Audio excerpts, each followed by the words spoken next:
A menudo pensamos a los laboratorios como lugares de precisión absoluta, espacios donde los resultados son simplemente perfectos. Pero vamos a entrar de lleno en una idea que, aunque suene contradictoria al principio, lo cambia todo.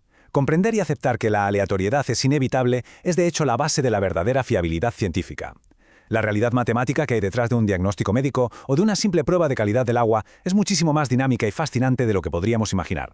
Para entender todo esto, el recorrido que vamos a hacer es muy claro. Primero veremos la inevitabilidad de esa aleatoriedad. Segundo, las fuentes de influencia analítica. Tercero, las matemáticas de la incertidumbre. Cuarto, los materiales para el control de calidad. Y por último, sus aplicaciones reales. Prometo que toda esta teoría abstracta se va a convertir muy rápido en algo súper práctico y vital para el laboratorio. Empecemos por el principio, la inevitabilidad de la aleatoriedad. Bueno, vamos al lío con esto. Si pensamos en la dispersión natural que ocurre en casi cualquier proceso físico, hay una analogía buenísima. Es como cuando disparamos una escopeta de perdigones en la feria. Es físicamente imposible que 5 disparos impacten exactamente en el mismo milímetro. Siempre va a haber una cierta dispersión incontrolable. Pues resulta que en el trabajo diario de un laboratorio pasa exactamente lo mismo. Las mediciones sucesivas casi nunca coinciden con una exactitud perfecta. Siempre hay una fluctuación natural, un margen donde los datos simplemente deciden agruparse. De hecho, hay una cita del material original que da justo en el clavo. Dice, por más cuidado que se ponga, nadie consigue que salga siempre cara o siempre cruz al lanzar una moneda. Y es que los profesionales de los laboratorios lidian con este mismo fenómeno de variación aleatoria en sus análisis diarios. No estamos hablando de un error humano, es pura y simplemente una ley de la naturaleza. Pasemos ahora a explorar de dónde viene todo esto, en nuestro punto 2, las fuentes de influencia analítica.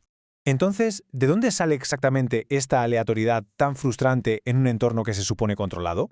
Pues según la norma UNE en ISO 17225, hay muchísimas variables en juego. El resultado final siempre arrastra un grado de incertidumbre porque hay múltiples factores que se van ramificando. Puede ser el propio personal, pueden ser pequeñísimas fluctuaciones en la temperatura o humedad de la sala, la calibración de los equipos o incluso cómo se manipula la muestra. Los analistas humanos simplemente no son capaces de aislar y controlar absolutamente todas y cada una de estas pequeñísimas variables en cada medición individual. Es materialmente imposible. Para medir cómo todas estas variables afectan a los resultados, los laboratorios evalúan la precisión de dos maneras fundamentales. Por un lado, tenemos la repetibilidad. Esto es, hacer las pruebas el mismo día, con el mismo equipo y el mismo analista, lo que lógicamente nos da la menor variación posible. Pero por otro lado está la reproducibilidad intralaboratorio, que consiste en medir la misma muestra pero en días diferentes. Y claro, hacer esto introduce de forma natural más variables aleatorias de las que acabamos de mencionar, resultando en una dispersión de datos un poco mayor. Y esto nos lleva a nuestra tercera parada, las matemáticas de la incertidumbre. Dado que todas esas pequeñas variables incontrolables producen cambios impredecibles, los resultados tienden a agruparse alrededor de un valor medio. Para poder visualizar y entender esto, los científicos se apoyan en un clásico de la estadística, la distribución normal, o como la conocemos todos, la famosa campana de Gauss. Esta herramienta es vital porque permite cartografiar esa dispersión esperada de los datos de una manera que sí podemos predecir matemáticamente. La verdadera magia de la campana de Gauss está en sus estrictos intervalos, medidos a través de la desviación estándar. Funciona así. Si un equipo de laboratorio opera correctamente, podemos predecir que aproximadamente el 68% de las lecturas caerán dentro de más o menos una desviación estándar de la media, más del 95% caerán dentro de 2 desviaciones y un abrumador 99,7% lo hará dentro de 3. Queda claro una probabilidad ínfima de un 0,3% de encontrar datos fuera de ese último rango. Esto básicamente le da al analista un mapa súper exacto de dónde va a caer la inmensa mayoría de lo que consideramos un resultado de rutina normal. Y aquí viene el punto clave. ¿Cómo usamos todo esto para comparar equipos diferentes? Imagina que tienes una balanza midiendo en gramos y otra midiendo en onzas. No puedes, sin más, comparar sus desviaciones estándar en bruto porque las unidades son distintas. Aquí es donde nos salva el coeficiente de variación. Al transformar esa desviación en un porcentaje respecto a la media, el laboratorio consigue comparar de forma justa, directa y clara la precisión de sistemas que son completamente diferentes entre sí. Vamos a cambiar un poco de marcha para hablar de la parte física en la sección 4, los materiales para el control de calidad. Porque claro, toda esta matemática necesita herramientas reales. Para comprobar que el sistema funciona bien en el día a día, se usan materiales de control. Y no nos vale cualquier sustancia. Tienen que cumplir unos requisitos muy serios, una estabilidad probada a lo largo del tiempo para que no se degraden y una homogeneidad garantizada. Pero ojo a esto, que es interesantísimo. La similitud de matriz es fundamental. Un control clínico tiene que comportarse de la forma más parecida posible a la muestra real de un paciente. Por eso, aunque un suero de origen bovino sea más barato, utilizar suero de origen humano es vital para obtener una lectura de incertidumbre muchísimo más fiable en diagnósticos humanos. En el laboratorio, los analistas cogen los resultados de estos materiales de control y los van trazando en unos gráficos supervisuales. Y si nos fijamos en las líneas horizontales de aviso y de alarma que tienen, resulta que están basadas ni más ni menos que en los múltiplos de la desviación estándar que comentábamos antes. Normalmente se fijan a 2 y 3 desviaciones. Es brillante porque si un control se acerca o cruza estas líneas, saltan las alarmas. El laboratorio sabe al instante que el equipo o los reactivos están fallando y pueden detener todo el proceso antes de emitir ni un solo resultado erróneo.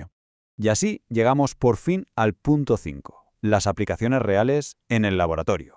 Porque al final, toda esa teoría que parece tan pesada se convierte en requisitos legales que protegen nuestra salud.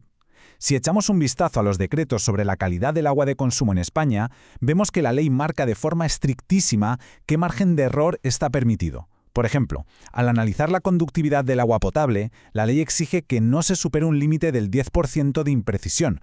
No es negociable. El laboratorio tiene que demostrar de forma continua, mediante todas estas matemáticas, que su proceso cumple con la ley.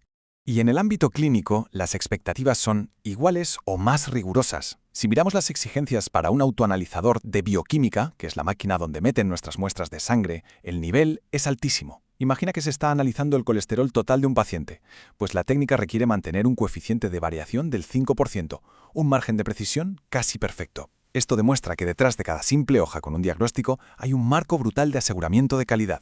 Aunque, cómo no, la biología siempre añade su propia capa de complejidad a los números. Fijaos en estos datos sobre el recuento de plaquetas. Vemos pacientes con plaquetas peligrosamente bajas, otros en un rango normal y otros con niveles muy altos. Pues resulta que el margen de error fluctúa drásticamente dependiendo de la concentración que tenga el paciente. La incertidumbre no es una línea plana, no se comporta igual en todos los niveles. Y esto nos plantea una situación increíblemente paradójica. Sería un error garrafal aplicar un único valor de incertidumbre igual para todo el mundo. Pensadlo un segundo. Si aplicáramos la altísima variación porcentual de los rangos extremos a una persona que de por sí tiene niveles muy bajos, la matemática podría llegar a sugerir que ese paciente tiene un número negativo de plaquetas, y biológicamente es imposible tener menos de 0 plaquetas. Para solucionar esto, la incertidumbre se expresa como un número absoluto en los valores más bajos, digamos 170 por microlitro, pero cambia a ser un porcentaje relativo en los rangos normales y altos. Es una adaptación brillante de las matemáticas puras a la realidad biológica de las personas. Y con esto llegamos al final de nuestra explicación. Me gustaría dejaros con esta pequeña reflexión. Hemos visto que la variabilidad aleatoria es omnipresente, desde la moneda que lanzamos al aire hasta el analizador médico más avanzado del mundo. Entonces, si la perfección absoluta es, simple y llanamente, una imposibilidad estadística, quizás debamos cambiar nuestra forma de ver lo que llamamos un error. Reconocer, medir meticulosamente y trazar exactamente lo que no sabemos con total transparencia es en realidad la prueba definitiva de una ciencia en la que podemos confiar a ciegas. Un enfoque que nos obliga a redefinir por completo qué entendemos por perfección.